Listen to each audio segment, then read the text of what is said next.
On this week's episode, we discuss Goodbye Days by Jeff Zentner, and also what we would do in our own goodbye day. Happy listening.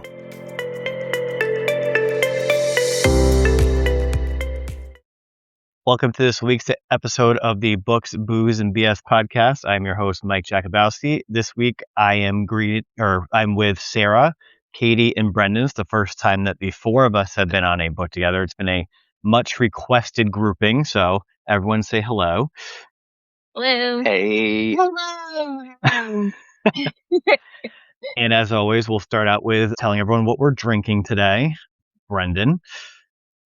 So today, and this will obviously date when we're recording this, but today Dairy Queen came out with their Fruity Pebble milkshake made with cereal milk and Fruity Pebbles. And so obviously I'm speaking for both of us, but we got that and it was quite amazing. Sarah. I am having a little bit of rosé. All day? All day. Well, no, just right now. Katie. Well, first of all, I have beef with Dairy Queen because the last 2 times I have ordered blizzards from Dairy Queen, their machine has been down and somehow DoorDash didn't know and still offered it to me, and it made me very upset, but that's fine. Y'all enjoy your yummy Dairy Queen adventures here. But no, tonight I'm actually drinking something really strange. I'm drinking cherry vodka and Coca-Cola to make it like a cherry Coke. It's what I had. Katie. Cherry vodka and Diet Cokes were like my wedding drink through my 20s and 30s. We are fans of the cherry vodka and cola combination. Well, that's awesome, and I'm not surprised.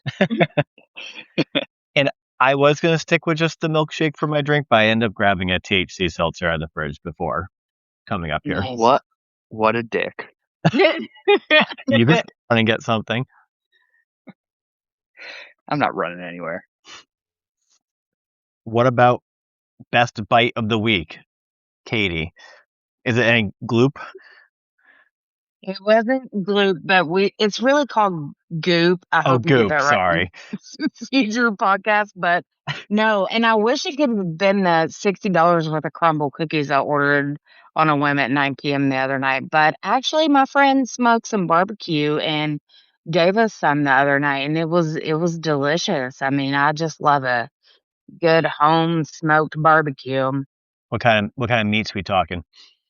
I got some pork and some ribs, but I've only had the pork so far, and it was delicious.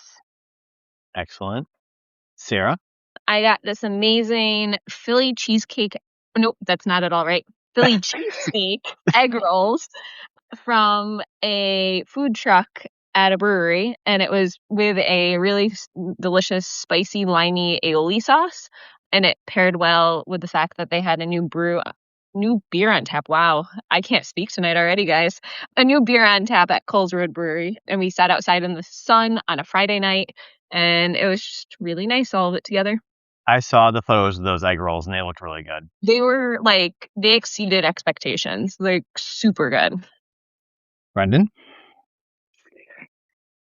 I went back and forth with this a lot, but I'm gonna have to say that on Saturday night we ordered Sally's Pizza, and we actually got an appetizer along with our pizza, which is not the usual when we get food from there. But they had arancini with a spicy vodka dipping sauce, and it was phenomenal. Yum. I changed my best bite last minute, and it's gonna go to the DQ Fruity Pebble shake. It tasted like pure Fruity Pebbles. It was so good. I need to figure out when I'm going to go again and get it. They definitely had the ability to make it meh, but they did a great job with it. Yeah. And while we're on the topic of sweet treats, the recipe this week for the podcast was a brown sugar Pop-Tart cookie bar. Katie, I don't think you made it because you had your $60,000 worth of crumble cookies. Exactly. Sarah, I think you made them. Yes, I did, and they were delicious, and we brought them to my in-laws, and I loved it because I kept on catching my father-in-law, like, sneaking another one. Like, he did it kind of sneakily. They were really good, everyone liked them, they were really sugary. I had one, and I felt like I was, like, buzzing off the wall. But they're really good. I would just say, as I told Mike, make sure you let it cool before you pour the glaze on top because mine like just I took mine and put it on a nice plate since I was going to a party and the glaze oozed over the place. And yeah, but they were tasty. I agree. And I think the one thing that threw me off about the recipe was that it used powdered sugar and not granulated sugar. Yeah, I think that's what made it even sweeter, but I think it got the denseness in the bar. It was really easy to make. It was just so much sugar and a lot of butter. Like, as someone who's been kind of trying to be a little good, I'm like, wow, this has a lot of butter in it. Yeah, like every step had butter involved. Like, as I was taking the butter out to let it like come to room temperature, I'm like, really? Am I doing this math right? I think it was like 2.5 sticks. It was, yes, basically 2.5 sticks. And it was in an 8x8 square. So I don't know. It's not like spread over like 3 dozen cookies. It's No. an 8x8 square. Yeah, they were phenomenal, but not something you should make and feed your family all the time. No. And I'm not sure how well they went over on Saturday night because we had them very late. We've been drinking for most of the day. But I will say the next day that they were very delicious sober. Yeah, they're really good. They're lingering in our house, and they are very good. I had one yesterday with tea. It was quite tasty. You might need to throw some of ours in the freezer before they go bad. Yeah. Yeah, it said that they freeze well. Friends like, don't put any in the freezer. No, but they were really good. I've been eyeing those. I have been eyeing recipes for that Pop-Tart flavor. I've seen cookies, I've seen bars, but that one I'm like, I need to have this. It was so good. Yeah. Speaking of Pop-Tart flavors, when we did bring these over to our friends' houses, I got some backup support on the strawberry cherry chain.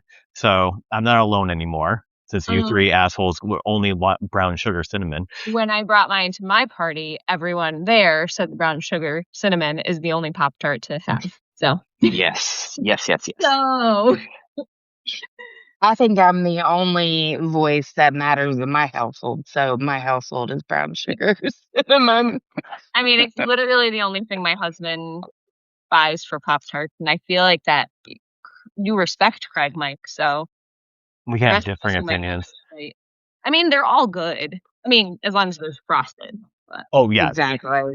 Unfrosted. Get that shit out of here. We're not savages. No. There was a mention in one chapter of this book where they're eating a Pop-Tart, but they didn't mention what flavor Pop-Tart. Interesting. So we need to find out from Jeffy-Poo. Yeah, Jeffy-Poo needs to tell us. What his favorite Pop-Tart flavor is. That's great. But speaking of butter and Pop-Tarts, have y'all ever toasted a Pop-Tart and then put butter on the back of it? Do you know the Family Guy song about putting butter on a Pop-Tart? Oh, I guess not. Because it's so freaking good. You'll have to look that up after. It's a Peter and Quagmire song. So not just something my mother did for us when I was a child. Okay, good to know. If anything, Seth MacFarlane stole it from your mom. Probably. Or maybe before they started frosting it, maybe that's like what made it better when it was non-frosted. Did they start out as non-frosted? Oh, I don't know. I mean, I don't know my Pop-Tart history. They had to have, because you don't start frosted and then launch an unfrosted version. Like That's a very good point. And that just seems ridiculous. And I was talking about this with my run and Betsy this week, and I was like, is it unfrosted because they're trying to cut down the sugar? Like, everything in a Pop-Tart is pure sugar. Like, what are you really saving with not having that like thin layer of frosting on it? Well, like my dad, like I don't know if it's a generational thing. Like if like we have sugar cookies, we make sure to make some that don't have as much frosting on it because he claims it gets too sweet if there's too much frosting. He does like a frosted Pop-Tart, so I'm not throwing him under the bus for that. But maybe it's just the older generation. It's too sweet. Yeah, if you had just told me that Rick did not like frosted Pop-Tarts, we're going to have a little chat. I do think we'll ask him next time, but he might be on your team with the strawberry. Yes. But I don't have that confirmation. Well, to calm down. I will not calm down. On that note, let's get into Goodbye Days by Jeff Zentner, or as Katie affectionately calls him, Jeffy-Poo. As always, we will do a roundtable, things that you liked about the book, things that you didn't like about the book, favorite quotes or passages. Because I think it'll be a good conversation, we'll start with Katie. Oh, okay. Well, so I luckily was given the recommendation of Jeff Zentner by Mike, and I just love it. So for this book, the one thing I want to make sure everybody knows is like I think this is a book that every teenage kid should read.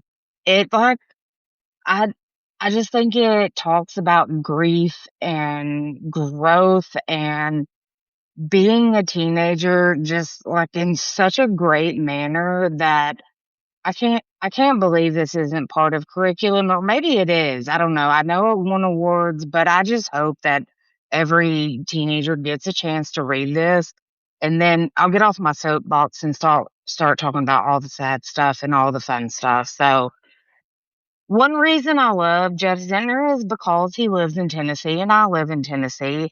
And he gets like so many kudos for accuracy points. Like a couple of things in this book that he mentions is going to see Dawes, which Dawes is from another book of his, but at the Ryman, and the Ryman is a very historic place for artists to play. It's a converted church. It has great acoustics, and I remember seeing Edward Sharpe and the Magnetic Zeros there right after they kicked Jade out of the band because of her drug habits, and I was sad about that, but it was still a really great concert.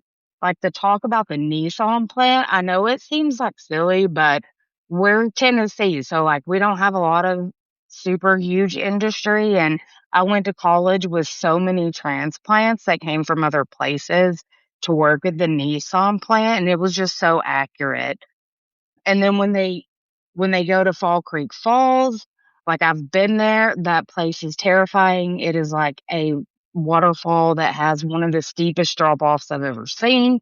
The last time I went there, I literally sprained my ankle because my knees started to shake so bad when I got close to the edge because I'm so afraid of heights that I literally turned my ankle and then had to be like helped home. And then like so this is one thing Jeff does that I think is very similar to something, Mike, you do in your writing. You like bring your whole self to your writing. And I think Jeff does that too. The way he talks about things he's experienced. They talk about how Jasmine and Eli met at the Tennessee Kids Rock. So this is an actual thing that happens in Nashville. And Jeff talked about, so I've seen Jeff, sorry, let me back up. I've seen Jeff speak a couple of times, luckily, because I'm in his area.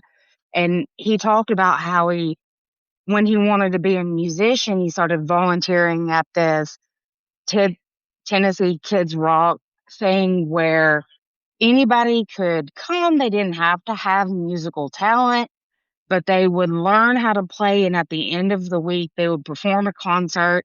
And he just thought it was so awesome. And I might be quoting him wrong, but he said, this is what told me I needed to find some medium of art to speak to young kids.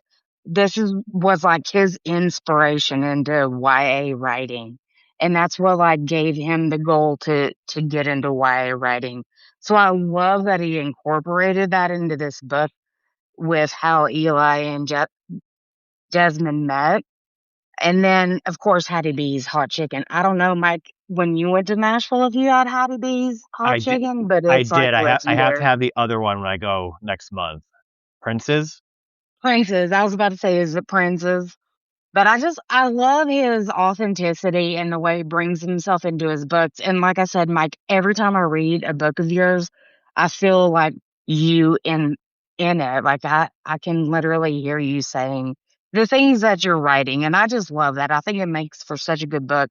And there's probably 100 authors or 1,000 authors that do that. But these between you and him, y'all are the most closest to home. So I really appreciated that. But in general, I think this story it was very emotional. I think that I could talk for hours about it, but I really love the concept of goodbye days, and I really love that Nana Betsy is the one that proposed it. She seemed like the most caring and authentic adult to deal with this situation. I think all of the other parents had trouble. And I mean, to be honest, I can't tell you how I would feel in that situation, but I think she was the one that felt most like me. Like Carver didn't have blame. Nobody knows. And thank goodness he had a good therapist and that used Carver's writing to change his perception of his own fault. But I really appreciated Nana Betsy. She was like A++ in my opinion. I think that Carver's parents were also really good, as well as his sister. I have an older brother, and to be honest, I wish I would have had as close of a relationship with him. It just seemed so like sweet, but I really enjoyed the honesty of the situations when it came to the goodbye days. And I don't know what we want to say about it, but a goodbye day is a day that you go experience the one you've lost. You experience the things that they would want to do on their last day if you had the chance and knowing. And I think when Eli met with Blake's grandmother, that it really set me up for like super highs. And I was like, this is awesome. This is such a great way of healing. I mean, Nana Betsy explained a goodbye day by saying, funny how people move throughout this world, leaving little pieces of their story with the people they meet. Makes you wonder what happened if all those people put their puzzle pieces together, which I thought was super sweet. And then he had a great day experiencing Blake's goodbye day, and it went really well. And then the other two didn't go so well, which I appreciated because that's honest, that's true. I don't know how I would feel if I was in that situation, and I had a lot of emotions. Honestly, I'll say I did not have a ton of emotion about Eli's parents? Eli's parents, thank you. Yeah. That actually seemed very typical. I think that would probably be the norm. You have parents that are just battling each other with how to deal with it. And then we won't even talk about Eli's sister because she frustrated me. But again, I don't know how I would feel if I was in that situation. But then when it got to Mars's dad, I mean, I went through so many roller coasters of emotion. Like, I have notes that says I wanted to break glass and smash it. And I can't believe that Mars's family wasn't there. And when he said, I don't give a good goddamn how you feel about my son, today is not about your feelings. Like, I really wanted to like throw the phone up against like the wall because his entire existence was at that point was very traumatic, and I got really emotional about it. But then you read on and then you kind of figure it out. I think Mars's dad was just trying to shift blame. He was a little uncomfortable with it. He was also a military man. He was also raising, a black child, which is very hard in Tennessee as opposed to other places. And I don't know. There was just so much about that roller coaster of emotions that I finally got out of it. I was like, he was just trying to set his child up for the best. And when he finally broke down, I think that was the sweetest part of the book. Like, that was the thing that it just shook me to the core how you finally realize it's like, I needed my son to be prepared for this world, and I was trying to prepare him so I couldn't be soft and I couldn't let it in. But he finally did after being such an asshole.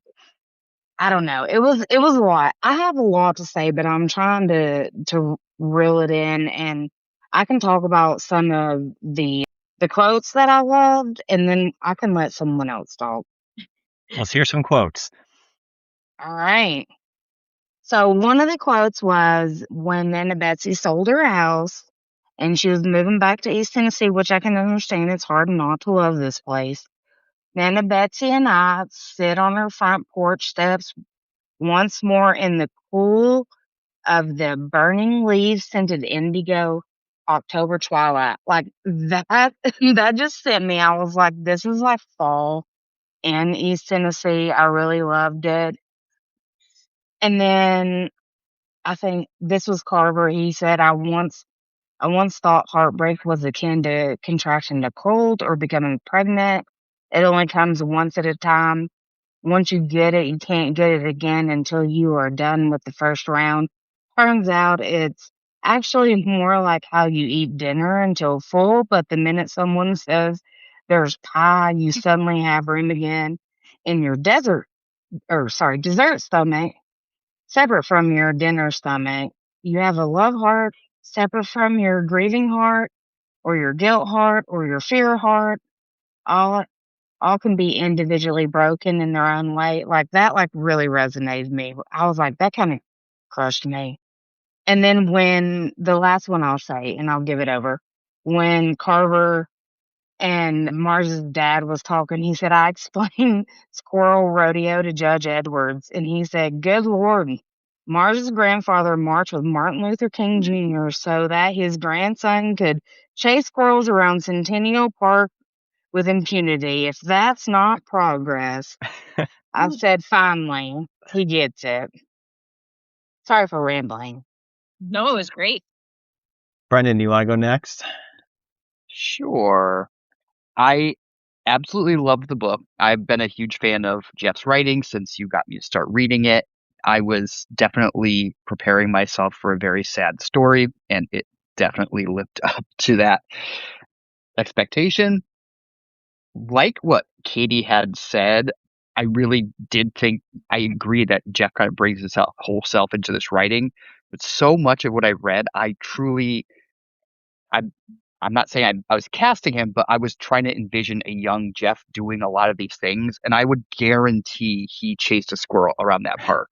Like there was just something about the way he wrote it. It was just it really felt like these were parts of his real life interspersed into that story. And I wouldn't be shocked if he listed half of them and said, yeah, I did this with my friends, I did this with my friends. Even some of like the inside jokes, like you could tell that there was a realness behind that. I also really like that. I know this is a young adult book, and that I've read some young adult books where I think they're fantastic, they're amazing, and then others where I'm just like, I kind of cringe because sometimes for a young adult book, they're, some of the storylines are either way too over the top ridiculous, where it's like, okay, your children, go to the police, stop acting like you're the only detective in the entire country.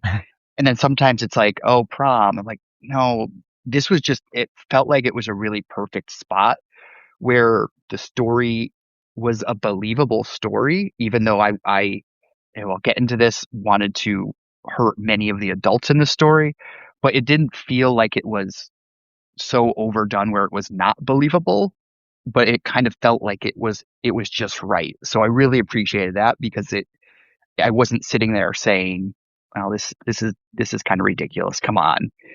Now, what was kind of ridiculous is the way a lot of these adults behaved. And I really, really, really wanted Nana Betsy to go and kick some ass That because was great. I am Dang. sorry, and I understand, and I think that's what they mentioned in the book when they were kind of talking about the potential charges, that there was someone tried who sent someone a text telling them they should kill themselves, and they did, and I just feel like that's a completely different thing from texting someone, "Hey, where are you?" that may or may not have resulted in a car accident. And all these adults not only are causing investigations, but no one's saying, this is stupid. You cannot possibly do that. Like, it just felt, and not in an unbelievable story thing, because I do believe that could happen in real life. But I was just like, this is so dumb. Where is the logic in these adults? Can someone just grab someone and shake them? Like, come on.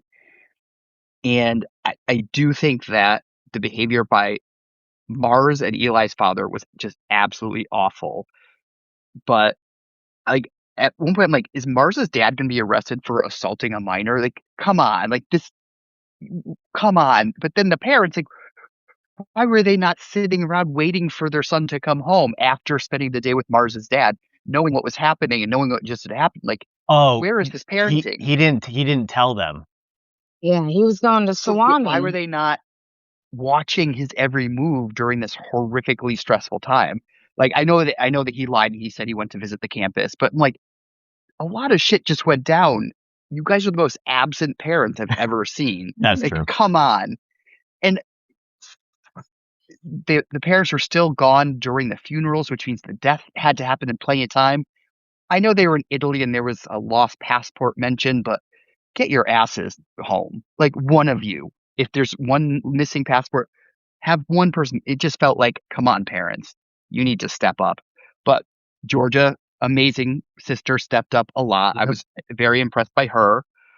Absolutely loved Nana Betsy. Obviously, like, part of me was like, maybe this should have been the middle goodbye day, but that wouldn't have worked. But it was just so good that I knew none of the other goodbye days would live up to that one. And I literally, I don't think I stopped crying for the half hour of that chapter, however long it took to read. But that was just a raw emotional one. Every moment, even just like telling the waitress that, he really, the Blake had enjoyed his time at the Waffle House with the waitress not knowing. I was just like dying the entire time. So I absolutely loved it. I hated Blake's father. I just, but I could understand their behavior. Like, I understand the concept of grief, and I can't say I could begin to understand what someone in these situations would be like.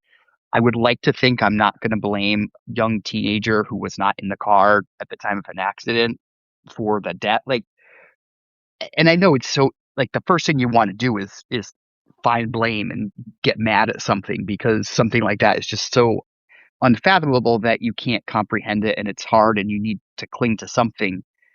I feel like, and again, I'm complaining about these fictional characters because they're doing stupid things, which is also ridiculous. But I'm just like, why weren't they mad at the truck driver? Like, come on, you cannot be this angry at this kid. However, the one spot where I did somewhat agree with Blake's father was the relationship with Jasmine. And I understand you kind of have to have some type of a romantic storyline, but I almost felt like the romantic storyline took away from the overall story. Like, it just, like, the death literally had just happened. So it felt a little like, come on, like, I feel like the last thing this kid is doing is being like, oh, she's hot. Now I'm going to be obsessed with her. It almost felt like he became obsessed with her because they had this, shared trauma, which I feel like would have been interesting storyline where it wasn't a I'm falling in love with you type thing. But, these are my little complaints that aren't too crazy. And the last thing that I really struggled with, and I'm still not sure where I stand on this, so would love anyone else's point of view on this. And I am not sure how I felt about Carver telling Nana Betsy that Blake was gay. Now, clearly Blake and his grandmother were very close. If he hadn't told her, and they did kind of explore some of the reasons why maybe he didn't, it just felt like it wasn't necessarily his to tell. I do think it went very well, and I honestly probably would have stopped reading the book if Nana Betsy was like, "Get out of my house." I disown my dead grandson and everything like that. So I think the story, it went very well.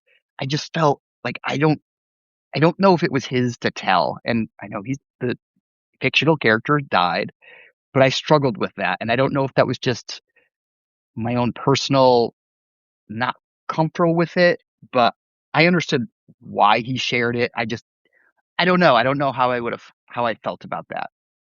Yeah, I think that's actually a really good question. So I do love the way Jeff writes in general. I think, and I haven't read it yet, but Sunrise Nights is the one I haven't read. And Mike, you said it, it's kind of more in a poetry type way. But reading this book, I felt like a lot of the way Jeff wrote is kind of poetic. And I had highlighted a large chunk. I'm not going to read the whole thing, but basically he's kind of referencing the night sky, and he says, a light blinks out here, one replaces it there, always dying, always living. We survive until we don't. All this ending and beginning is the only thing that's infinite. And it's just the way he writes is, to me, very poetic. So I appreciate it. And it's not overdone. I think he just does a very good amount of kind of that poetic nature and really tying it into the story to make you kind of feel what's happening. And it made me kind of have more of imagination during the story, and I really enjoyed it. Yeah, I absolutely agree. And Brennan, if you don't mind, I would like to go back and kind of talk about your question on whether or not Carver should have talked to Nana about Blake's sexuality. And like, I actually battled with that too, not Did I stun because everyone into silence? Are you still there? I'm here. Okay. Can y'all hear me? I can hear you, Katie. Did B mute all of us? No, I could hear you. Could you Okay. hear me? Yes. Oh, okay. And me? Yes. And Katie? Yes. Maybe? Yes. Okay. Katie, continue. Brendan, I wanted to go back to your question because I thought it was a very good question on whether or not it was Carver's place to tell Nana Betsy about Blake's sexuality. I actually struggled with that too. And then I thought about her intent for the day was truly to learn about him more than she knew, because she had a very unique perspective, considering she didn't birth him, she didn't have him as a child, and she only had the time when she did the ultimate sacrifice and took him from an awful situation. And I think that Carver felt compelled to make sure she knew all of him, because that was all she ever wanted, was to know all of him. But I'll be honest, like, as a person in Tennessee, I don't know if that would be the typical reaction of someone's nana that raised someone, to say that and tell that. And I'm so glad it was written like that, to show the true power of love and how it transcends anything. And I don't care if you grow up in a conservative red state that's been Bible beaten to the point of disgust, but he showed that this Christian woman could look past everything and accept him. And so I thought, based off of the narrative of the book, that it was impactful, because I think a lot of kids would probably hear that and say, well, maybe I should try and be honest and see what happens. Not to say that every instance would turn out like that. And I think for like a writing, background, it just showed more how loving Nana was. And if that was the case with any of the other boys, like Carver A wouldn't tell either of the other parents, about if the kid Right. was gay. And like there was the trust there with Nana Betsy, where I think, I agree, B. I was a little like, was that okay? But I think it set the stage of how wonderful Nana was.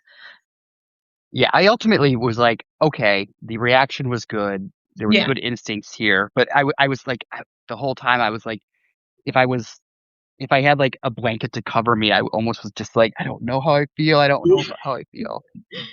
Yeah, no, I totally get it. I mean, is not something that I would ever share about anyone that I ever knew unless I was given 100% absolute consent to share. So it was a little icky, but I think Jeff did it really good.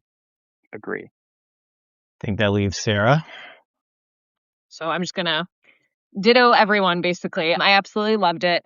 Jeff's ability to set a scene and a group of characters and all of it is amazing. And Katie, you saying how true it is to there, it's obvious that that's why it comes across so wonderfully.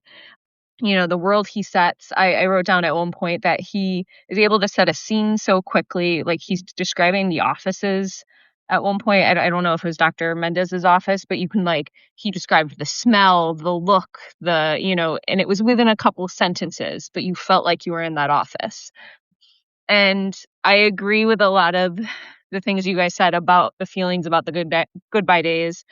I was very upset with the parents and adults as well, throughout it all, other than Dr. Mendez and Nana Betsy. I was like, really, guys? But the whole time when the judge comes around at the end, I was smiling so hard that he was able to admit that he was an ass, basically, and to appreciate what his son did and his artwork and all of that.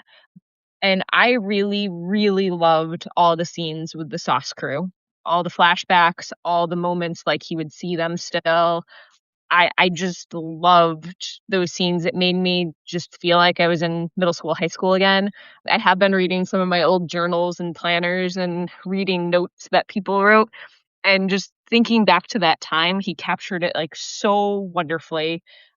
And just the way he writes is really special. B, I had the same quote that you had written down, about the pulsing and humming and a great wheel turning, and he does it just enough that it just makes you smile and happy. I had a few more quotes because I feel like you guys covered the plot really well. But right away, right at the beginning of the book, I wrote down a quote: "Remember, young, alive, Friday night in spring, a feast of junk food spread before us, best friends. We feel like lords. Everything seems limitless." That was such a nice, quote to start the book after that all of them are basically dead, that they weren't limitless. But that's the feeling of being 15, 16, Oh, Sarah, I just got chills when you reread that. Yeah. My leg hairs just stood up, and I should shave them. But anyway, And then a little bit later into the book, we have, to me, I love family, but friends that are family to me are just as important. And so Carver wrote that he was the keeper of the sacred traditions, and that I love the idea of families we choose having all of the features of familydom, including traditions. And that's when he's talking about the squirrel rodeo and all those sort of things. And then my last quote I had, and I agree with you, V, I struggled a little bit with the Carver Jasmine thing, and I understand, and again, actually looking back at some of my old planners and journals and stuff lately, and that I feel like every couple of weeks it was a different boy you had a crush on and this and that. And I think with the heightened emotions, I could see why they would be drawn to each other, but it just felt a little weird and quick sometimes. But I did love how Jeff wrote, and I think Carver struggled with it a lot too, which I appreciated how much he pointed it out and he was kind of trying to resist it. But he wrote, "I have fallen in love with her quietly, a movement evading my notice, the sun crossing the sky." And so the simple words that he uses to paint such a picture is just magical, really. So that's all I have for now. All right, so I guess that leaves me. I mean, I think everyone knows, huge Jeff fan. This was actually the first Jeff Zentner book I ever read. This is my third time reading it. First time was a physical book, second time was audiobook, and this time was a mix between an ebook and an audiobook. I just feel like this was one of the first truly sad books, I think, that like started me down the journey of like loving sad books. And I'm not gonna go into like the plot a lot, just because I feel like between the three of you, you've really hit the nail on the head. But I will read out some quotes that I pulled from page 1 right off the bat. In their faces, I saw more bereavement than anger. I sensed their desolation and the weakness of their handshakes. I thought that was a very good depiction of what a situation of grief could be like, and being thrust into these 3 funerals back to back to back. One question I'll ask the 3 of you: are raccoons dogs or cats? They're dogs. Cats. Definitely dogs. I was gonna say cats. Okay, so we have 2 for 2 there. So some of us agree with Mars, and some of us agree with Eli. I like that you just gave us a rapid response, even though you weren't supposed to. It was related to the book. It's fine. I also really like this scene. I think it was from Nana Betsy's house. It's strange that this is the best we can do. We don't even have a ceremonial mac and cheese to mark someone's passing from this world. We only have the normal stuff that your mom feeds you on any given day when someone you love hasn't died. It just seems like that's like the potluck theme. And then I think it's when we're first introduced to Squirrel Rodeo, when it's just when I'm afraid we've reached the limits of your hillbilliness, you dig down deep. Mars says, at least he's not suggesting we catch the squirrels and eat them. I say, yet. Mars says, he's not saying that yet. I just loved them. Fully disagree with Nana Betsy on the concept of a fresh tomato sandwich. That sounds awful. It sounds delicious, and I really wanted one as they were describing it. Katie, is that a Tennessee thing? Yes, it's a Tennessee thing. I cannot believe you would say that. Like, eating a fresh tomato and mayonnaise sandwich is like, it's like everybody's favorite part of the day here. Those boys don't like fresh tomatoes. That's their problem. Oh, it's the tomato jizz. Yes, exactly. I'm glad you knew that. You mix the tomatoes and it becomes tomato jam instead of tomato jizz.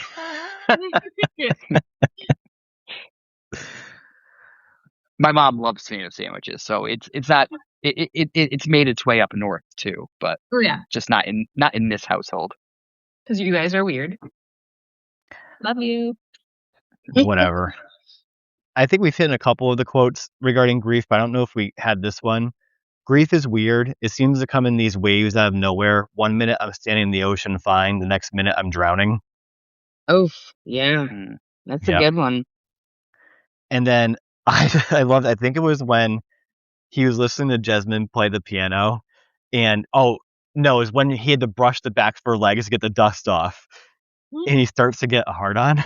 Yeah.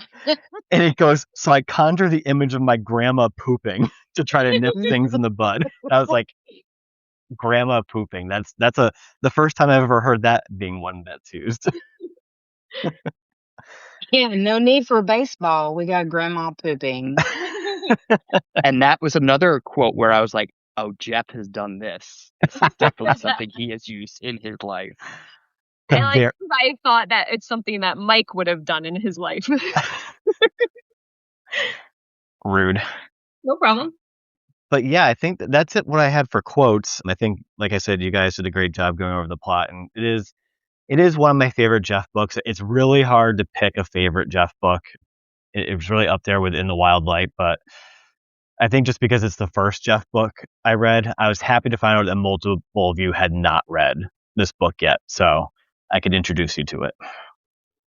Yeah, I really loved it, and I'm sorry, I have more to say if you guys don't mind. Like, go ahead. What I love also about Jeff is that he like intertwines his stories.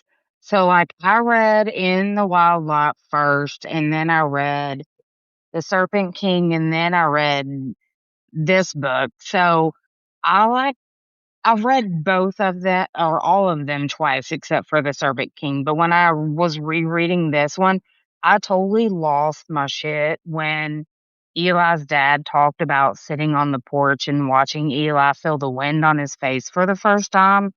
And like, I immediately started crying, remembering like Papa telling Cash right before the end, almost an identical story.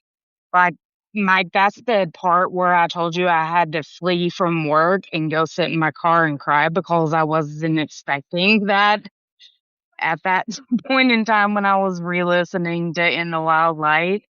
And I feel like Jeff probably experienced this with his son, just like everybody else has said. These are all pulled from probably his experiences. And then I also got like, I didn't want to use this as like a rapid response question because I really wanted to know what everybody thought about the question. If you could learn the name of everyone who loved you, would you want to? So just throwing that out there.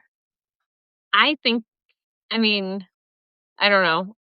I don't know if I would want to know everyone, because then what if someone doesn't love you and you think they do, you know?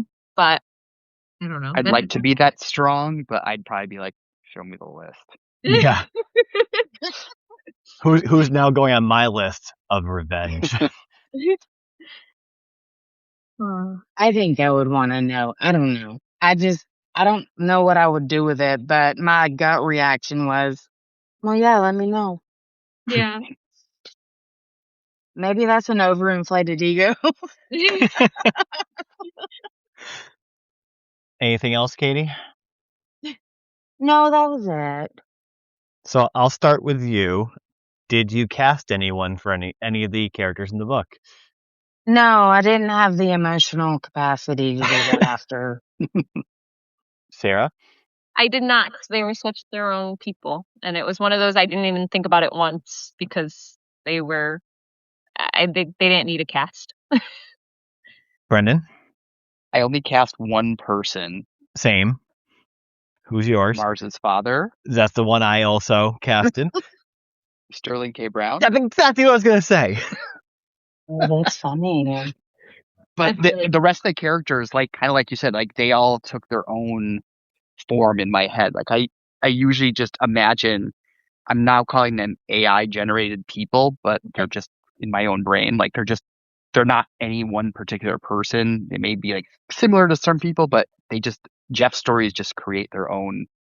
And I think with it, he does the right amount of description with it. And I'll say, it's funny that Katie keeps on comparing Mike's books with it, but like he has a big enough cast of characters that it casts itself, like it does it. You don't have one or two people that you're like dwelling over, it's very diverse. And it's kind of when 13 Reasons Why, that's another book where like I never cast it in my head, but then when the show came out, you're like, okay, this works. And that's how I'd feel if this book got cast in real life. You'd be like, okay, that works, but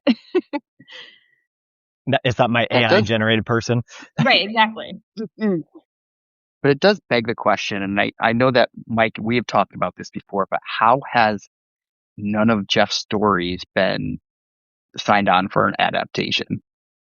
And especially Colton now. Nicole would be the easiest one. Well, I think that would be the easiest one, and it's not a YA, right? So Yeah. like it would have more marketing appeal. I mean, I guess YA now at this point has a lot of marketing appeal with all these shows coming out. I think Jeff needs to talk to his friend Emily, since every one of her books is being adapted. Maybe he doesn't want to. I don't mean, know why you would not want to. I was just gonna say, I don't know how you couldn't. And it actually, what I asked him during the book club that Katie and I went to with him, which one he would want adapted, and it was none of the ones I thought he was going to say. It was Rain and Delilah, which I don't. Sarah, have you read that? Nope, not yet. And I know Brendan hasn't. I think I've read it. I think that might be my only one I haven't read at this point. Oh no, I haven't read Sunrise Nights. Yeah, I read it. I was a little surprised by that too.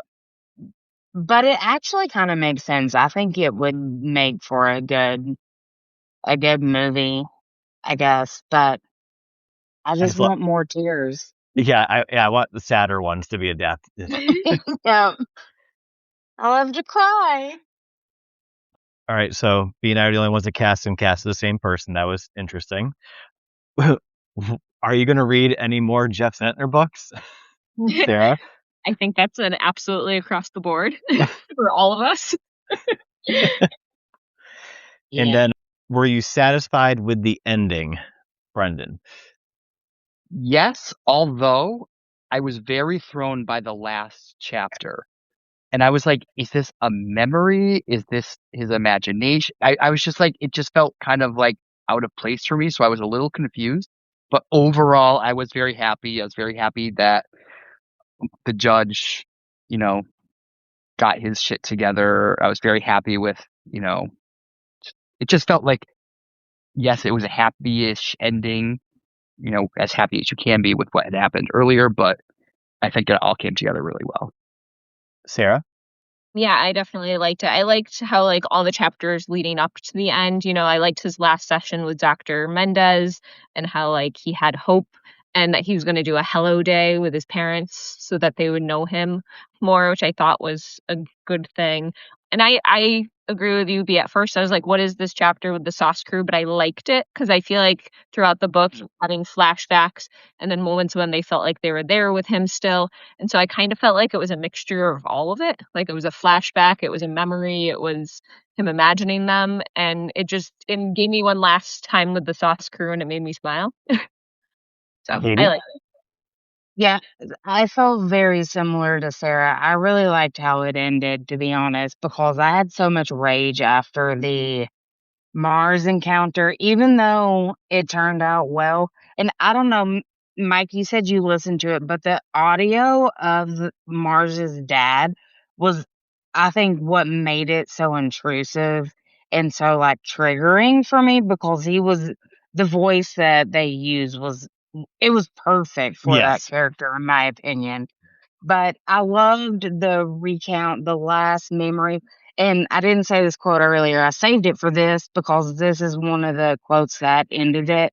He's Carver said, out of nowhere, he was hanging out with his buddies. It was a memory out of nowhere, taken up in an unable ecstasy, the kind that comes from no specific wellspring and overflows before you even know it was building in you. Everything is so beautiful, so good. You feel like you don't even need to breathe air anymore. I love you guys, I say. And I just lost my shit at that because again, we all know what it's like to be in high school and have those friends and those feelings of this will never end. And I just thought it was so poetic. I could have quoted the whole damn book as far as my favorite quotes for Jeff, but I just thought that was very good at the very end, and I really did like it.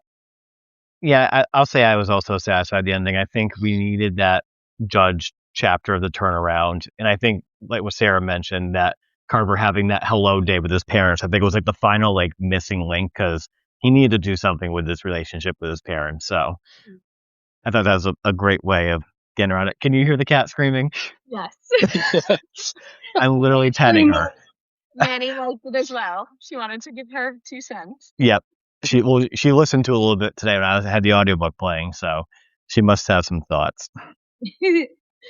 I do think my frustration with that last chapter memory was more that the book was over. Yeah. So I was just like, what? That's it? Like, what? Why? What's going on? So, I mean, I get that. really wasn't an actual frustration. I was just like, what? Yeah, I don't want it to be over. Mm. But it is much like our discussion on the book, since that was our last question.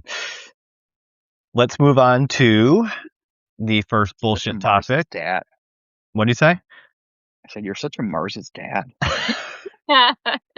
Rude. Oh, blow. The very low blow. Did you want to do what we're reading lately or no? That's why I was going to. Oh, okay, sorry. So, Sarah, what have you been reading lately, and do you recommend anything to our listeners? So I'm gonna go with my physical book is called The Secret Bridesmaid by Katie Burchell. I needed something light and kind of happy seeming, so I'm just starting it, but the concept is that she's a professional bridesmaid and it's like a secret thing that she like pretends to be people's like friends and is their bridesmaid. It seems cute so far. It's British, so they keep on talking about hen do's, which is funny. I Am a ebook is the third book of Rachel Reed's Game Changers series, which I know certain people on the call are excited that I finally started reading them. Yes. Yes. I like sped through book 1 and 2 like within a week. So book 3. And then my audiobook I just started yesterday, I think, is The Mountains We Call Home by Kim Michelle Richardson.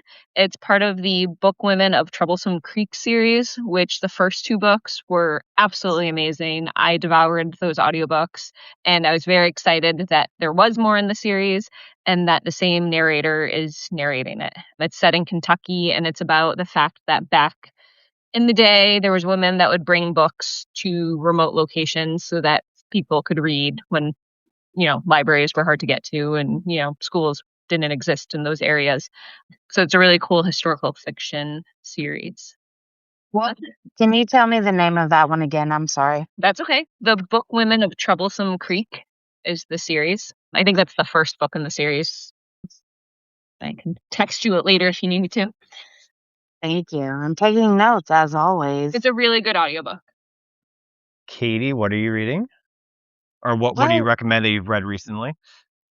Well, I haven't started a new book because I've re-listened to multiple parts of this book several times just to make sure I could get myself in check for this podcast. But right before that, I read King of Ashes by S.A. Cosby, which I don't know if y'all have read S.A. Cosby, but he's a very powerful writer and he has an awesome narrator because I tend to listen to books. So when I say read, I listen. And I thought it was really good. It was about a family that owns a crematory and they live in poverty-stricken Virginia, and there's like gang mafia type situation going on. And it's about a family that tries to survive it. It was really good. I really liked it. I don't know if it was better than Razor Blade Tears, the other S.A. Cosby I've read, but it was really good. I also read recently This Story Might Save Your Life by Tiffany Crime. I thought that was really good too. I really love books these days that incorporate podcasts. They translate very well to audiobook listeners. So it was really good. I reread In the Wild Light, which I already told y'all about when I had to escape to my car to cry in it during work. And then I also, because I'm a Smut fan, I re-listened to all of the Nevessa Allen Lights Out, Caught Up, and Game On, because Game On just came out recently. So that was my third time listening to Lights Out, my second time listening to Caught Up, and my first time listening to Game On. And they're all smut-tastic, and I love them. And Brendan, what have you been reading lately? And what do you recommend? So lately, I mean, I'm heading into Wolf Song for the next podcast, so I'm excited to read that. But just finished Vera Wong's Guide to Snooping on a Dead Man by Jesse Santanto, which is the second book in the series. And Vera Wong I'm reading this, so I'm not over spoiling, but she's a lonely, elderly Chinese woman, although she was like 61, so I don't know if I'd say elderly. Use In offend a San lot of Francisco's, people. I said, what? I said 61's not elderly. That's not. I think that people in their 60s are like, okay, yeah, we're not elderly. No, you started saying they were elderly, and you're like, well. No, I said I'm reading the description. That's from the description that they call her elderly. But basically, she's kind of like kind of a lonely old lady who's kind of a busybody, nosy woman. And, the first book, a dead body appears in her tea shop she owns, and she decides to solve the murder herself. So she's kind of like this, she decides she's just going to be a detective. So it's a cute series. I really enjoyed it. Anything else? Not since I gave the a response in the last podcast, so I don't want to over repeat myself. Nope, you're good. I think the two books I've read, I think 4 since the last podcast recording, but the two I'll mention are Margot's Got Money Troubles from Ruthie Thorpe. Really enjoyed it, and it has a Apple TV show, I believe, out right now. So I'm excited to watch that. And then the other book was The Correspondent by Virginia Evans. And essentially, it's this late 70s woman, and she pretty much only likes to communicate via written letters. And so the whole book is letters and emails between her and other people. And that's how the story is It's told. interesting. Are you listening to it or reading it? I listened to it. Because it's been on my fingertips to click that as my next read multiple times, but I was just nervous. No, it was really good on audiobook. That's probably what I'll read next then. Thank you. No problem. It'll go with the sad girl vibe. So Fantastic. So speaking of, our bullshit topic of the week is sad girl era, or I guess sad boy era, given the 2 and 2 of us on the call. So let's talk about sad girl / sad boy era. What are the 3 saddest books you've ever read, and do you actually enjoy them or recommend them to others? Katie. Okay, so number 1, hands down, Saving Noah. I cried my heart out. It's a story about a mother that has to make the worst choice a mother could ever have to make, about a child that knows they have tendencies that are not conducive to society, that are wrong, that are evil. There's a lot of trigger warnings. It involves pedophilia, but it doesn't really involve pedophilia because it involves only children. But it opened my eyes to so many different thought processes, and the fact that I'm really glad I'm not a mother because I don't know what I would do. I When I was writing my answers to your questions down, I literally started crying when I wrote this book down. It's it is tough, but I do recommend it. I enjoyed it immensely because it educated me and made me have some compassion for people that have to deal with things that we could never imagine. And to me, that is like one of the best things you could do as a book. Okay. The second, I dug deep for this one because I read this one a long time ago, but The Fault in Our Stars by John Green, I just think it was the sad book, I guess, and I mean, it gave you lots of feels. And then the third, and I had a really hard time with this one because I had to distinguish between super sad scenes in books and super sad actual books. But the third, I put The Women by Kristen Hanna. I had a lot of emotional reactions to a woman that served in Vietnam and how she was treated after leaving Vietnam and how her recovery and life existed after that. But I have alternatives. So, because I wanted to say, because this was hard for me because I don't necessarily think this person is the best author, but I think he does write sadness a lot. My 3.1 was The Notebook because that story absolutely destroyed me about growing old and losing your memory. But then I had alternatives for scenes that destroyed me, and you didn't ask for this, but I'm giving it to you. So I have to say, In the Wild Light, The Serpent King, and Goodbye Days by Jeffy-Poo all made the list because they all had certain scenes that just destroyed me. And then Atmosphere by Taylor Jenkins Reid. I've never sobbed so hard at the end of a book trying to get my snot out of the way while I finished the book, but it wasn't those all weren't necessarily super sad books because they all had positive endings. So, okay, I'm done. Next. I'm glad I'm not the only one who has alternatives on the list or alternates. Sarah? So I didn't even listen to you and read that you said that I had to pick 3. When you just now said it out loud, I'm like, oh, I had to pick 3. I love that. I sometimes don't remember when I cry at things or when things are sad because I think I cry at a lot of things. I'm the one at weddings that's crying first. You know, I see a dad hug a daughter and I'm crying, you know. So I went more with recent books that were very sad, except I will ditto the first one I wrote down was Fault in Our Stars. And also I wrote this down that these are books that will emotionally wreck you, is the subtitle of this. So I had Fault in Our Stars, Atmosphere, based on the tears leaping off my face. I had Colton, Gentry, and Serpent Kings. All My Rage by Sabah Tahir was a really good one in the sense that it made you cry a lot. And then Tomorrow, Tomorrow, and Tomorrow, which I know Brendan loves that one by Gabrielle.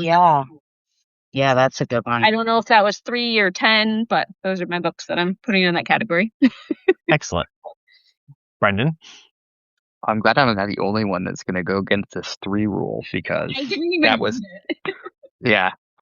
So ones that have been said before, I had The Women in there by Kristen Hanna.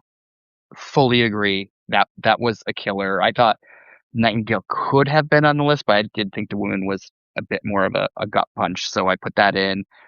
I had In the Wild Light. I think that was one of the first books where I really just cried reading. Because, before that, I read mysteries and comedy books. So that one was one of the first ones. And I still think that may be my favorite Jeff book. It was so great. Rebecca Yarros, The Last Letter, which I felt was unnecessarily cruel in just how sad it had to be. Had Adam Silvera's History Is All You Left Me, which was phenomenal. And last, I use this all the time when Mike goes to do things I don't want, but Forever Interrupted by Taylor Jenkins Reid. I haven't read that one yet still. Yeah. I won't get too deep into it, but when he wants to do something, I'm like, oh, you want to forever interrupt me, huh? Is that the one where the husband rides that bike? And Yes. Fruity Pebbles. Okay. Fruity Pebbles. I didn't want to give anything away either, but I wanted to make It's sure. my own fault. I'm behind. And I mean, like, I would recommend reading that. she'll get 10 ASAP. pages in the book and hit this scene, so it's not like it's like way in. So I guess that leaves me, huh? Yep. Yeah. All right. That's 3, Mike. I'll give you the 3 and then the runners ups. So, like Sarah, The Fault in Our Stars was the immediate one put on my list.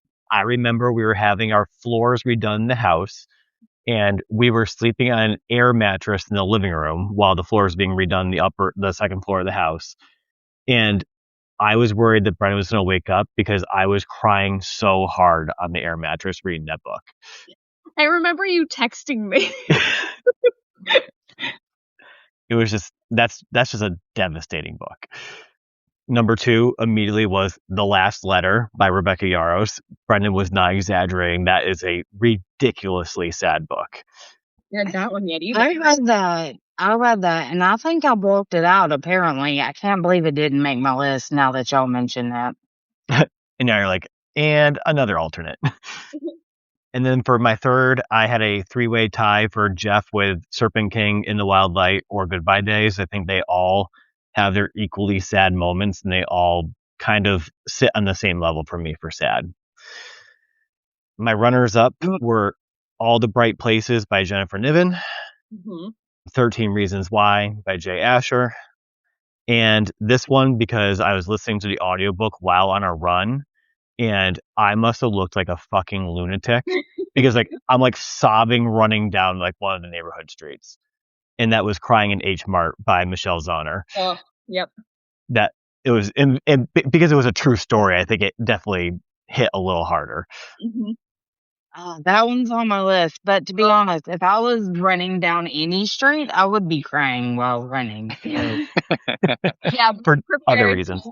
Be prepared to go into your car a few times with that one, Katie. That's something, that one. So good, though. All right, so keeping on our sad theme, name 3 movie/TV show deaths that really hit hard. Brendan. This was harder for me because but I don't watch too many sad things. Like if I'm going to watch TV, I usually tend to go the comedy side. So I have one cheap answer, but I do think it's fair for people of our generation that everyone's childhood was traumatized by Bambi's mom. Oh yeah. And then I'm going to say Macaulay Culkin and My Girl, Ugh. B, what are you doing to us? which is rough. And then I'm going to actually say Marshall's dad and How I Met Your Mother. Oh. Oh, Not that's really a the type of good emotion. one. It's not the type of emotions you expect from a comedy. So I think it kind of it had a shock factor, but I also thought they did it really, really well. And I think one of the quotes from that episode was, "I'm not ready for this." Like I feel like that's kind of everyone. I know that's how I am, even even with grandparents. Like it's when something like that happens, you can prepare all you want, but it doesn't make any. It's not going to help. Which I was gonna say, we should say to the listeners, spoiler alerts with these these graphs. I'll when I post the episode, I'll say this is a huge flashing spoiler alert.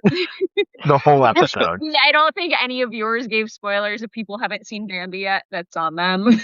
Yeah, exactly. I mean, none of these.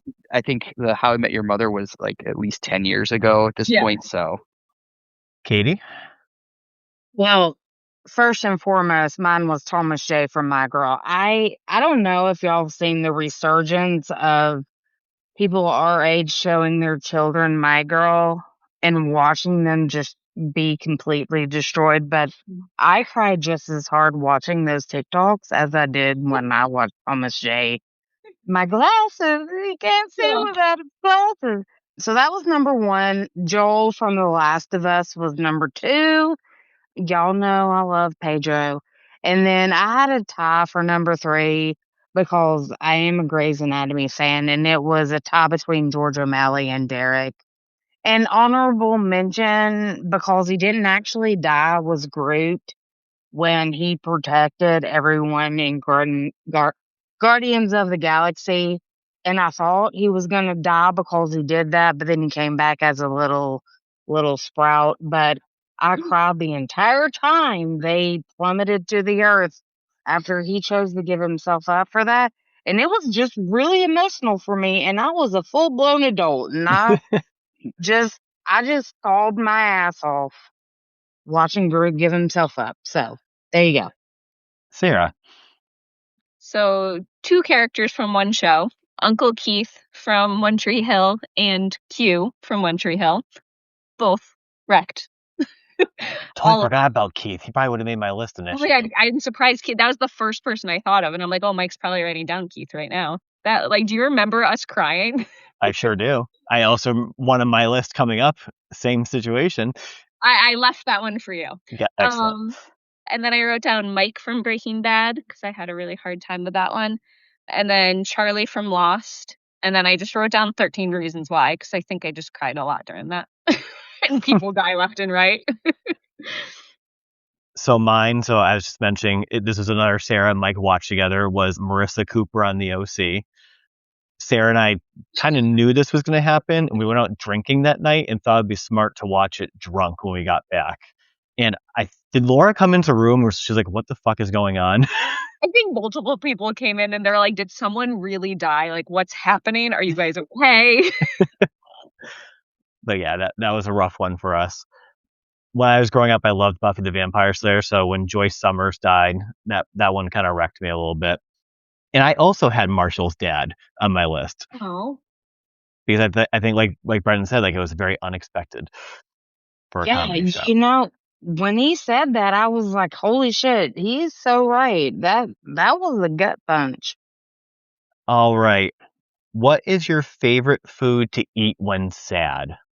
Sarah. I wrote down anything. And then I wrote cookies. I definitely lean sweet when I'm sad. And I'm a stress eater and sad eater. So cookies. Katie? So I don't really eat. I don't have any emotional connection to eating when I'm sad. So I wrote down fried chicken or chicken and dumplings because that's what we get after funerals. I'm from East Tennessee, clearly. So that's what I wrote down because that's the most common food we get after funerals. Brendan? I would have to go with Kraft mac and cheese. I love that. It's such a good one. It's a hug in a bowl. It Like, I is. mean, everyone has memories of eating that as a child. It's just there's something about it. It's full comfort.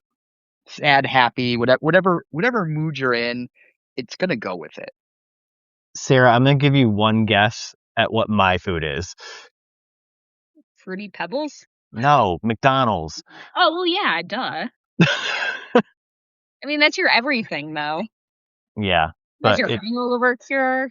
well, it's kind of like the Kraft mac and cheese for Brendan. Yeah. Mine's McDonald's. It's a hug in a bag. Yes. It's that every emotion. Yeah. All right. In our last question before the big one, who are some of your go-to sad authors? Sarah.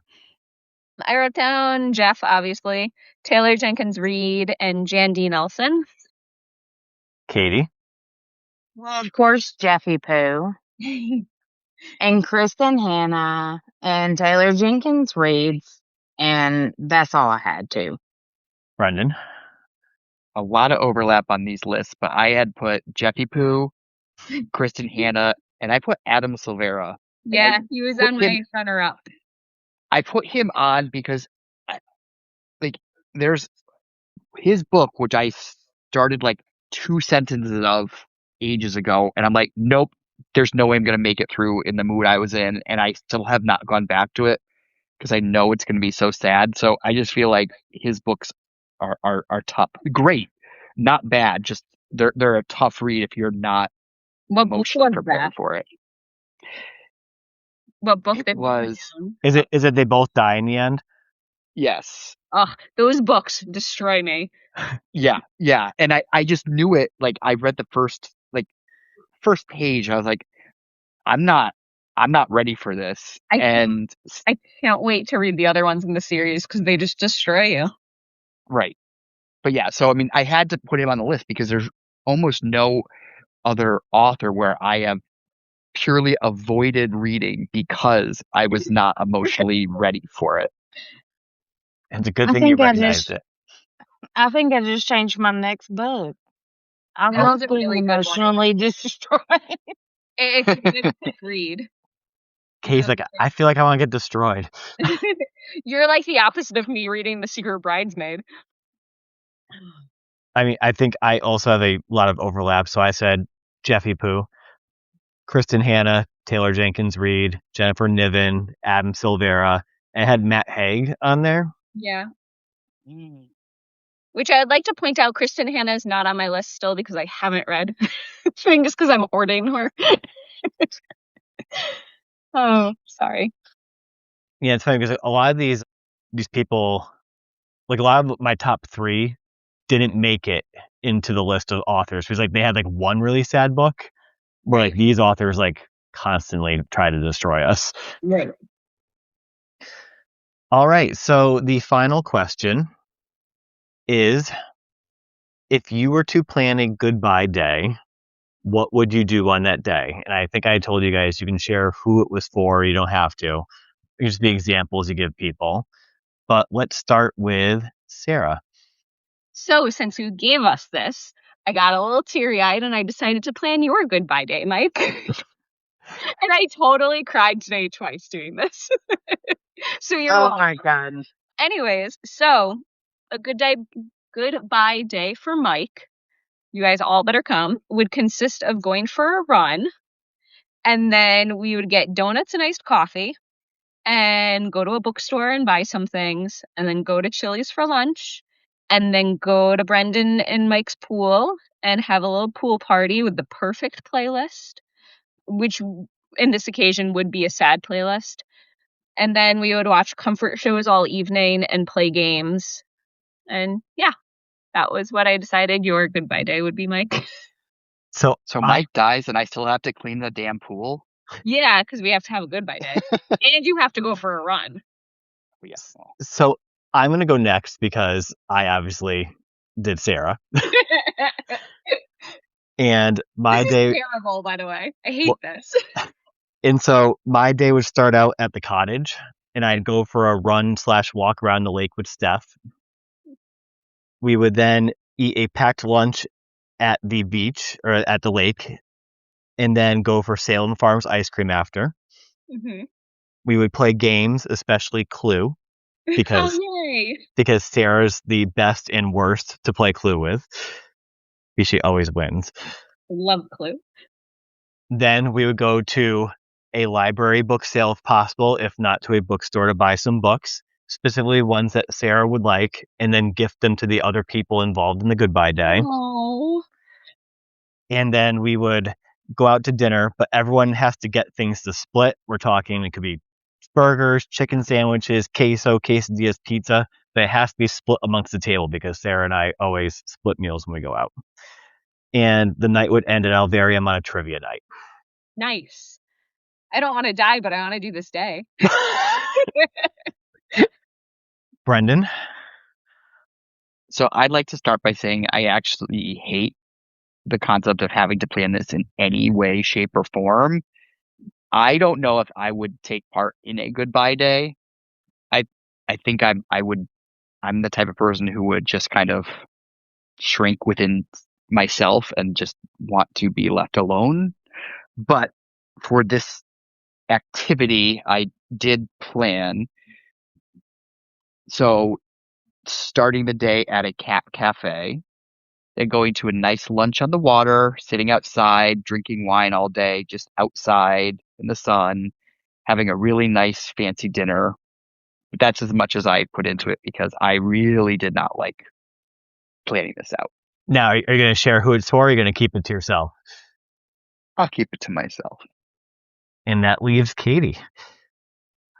Y'all making me cry. I mean, I told you that I thought this was going to be full of tears, but I'll do my best. So, for my best friend, I would start off the day by drinking what she calls a breakfast beer, which is a clamato, which is like tomato juice and beer. They're really disgusting, but I would do it for her because it's one of her favorite things. And then we would go get a pedicure and see if they would give us more than one glass of champagne while we got our pedicure. And then we would go back to her house and watch 90s TV because that's our favorite thing. She recently told me the biggest gift you ever give me, because she has children and I don't, is your time. And she loves spending her time with me. And then at night, we would probably go try to catch a cover band or somewhere where we could just be out and having fun and dancing and enjoying ourselves. Phew. You made it. I love that, and I I did. love that she tells you that the best thing you can give her is your time, because I think that's so true of all of us these days. And it's such a sweet sentiment. It is. So hopefully we never have to use these goodbye days. No, and I love you and hate you for making me do that. Me But- too. I told you as soon as I read your text, my heart started palpitating. I was like, why is it beating so fast? I guess there is some solace in that. Much of our days would be the same. Yeah, pretty much. Which I guess we know what we like. So I think now that we're done with sad girl/sad boy era, I think that brings us to the rapid response segment. But this week it's a little different. Yay. This week, the three of these assholes are going to ask me questions. Well, that's only fair. I got to call you an asshole for making us cry on podcast, which luckily we didn't do. Yeah, we've done good. Maybe we can make Mike cry with rapid responses. I Yeah. like that. Ooh. Who would like to start? Mike's choice. Brendan. All right. Starting with only one of these can stay. Fruity Pebbles, Diet Coke, cheese. Oh, Rapid, come on, quick. cheese. Gotta pick one. So you'll never have a Diet Coke again. Wow. But there's so All many right. things that have cheese. All right. What's worse? Lying in bed and the cat is staring up at the ceiling, but you can't figure out why. Starting a marathon, but you have to poop. Or having to choose what's for dinner every night. Starting a marathon but having to poop. Been there. Not fun. Okay. Now, who is the best book boyfriend? Grady, Luca, Niall. Grady. Interesting. I feel like that was a setup. We didn't get I enough love time with that Luca, so we question. couldn't tell. Whose fault's that? All right. Sorry Who's about my next? cackle. Okay, Mike, who's next? Me or Katie? Katie. Okay. Would you rather have to plan and coordinate bring your kids to work day every year until you retire, or spend 1 hour a year in a room with spiders every year until you retire? I guess the kids to work day because the spiders are scary. If you could only read one romantic trope for the rest of your life, which trope would it be? Friends the lovers. Nice. Oh, no. Okay, last one. Which genre would you write your next book if these were the only options? Sci-fi, thriller, or fantasy? Thriller. Okie dokie. Okay, so I'm left. You can only have one type of alcoholic beverage for the rest of the time. Which one is it? A Sancerre, a margarita, or a Trillium IPA? Sancerre. What is the worst thing to forget for a run or a race? Water, headphones, or a hat? Headphones. If you could be real life friends with one of these artists, who would it be? Ed Sheeran, Macklemore, or Sam from X and Bassies? Macklemore. No, Sam. Ooh, that's not who I expected. That's it. You made it. I picked Sam because we can't get drunk with Mac. That's why Ed Sheeran's always the number one, Oh. in my opinion, because I feel like he would actually be our friend too. I feel like we're cool enough for Ed Sheeran. But not the others. No, yeah. That's fun. We'll have to do the switch up a little more often. Yeah, I think there's a few other people, Celeste, that would really like to ask you questions. Yeah, I'm.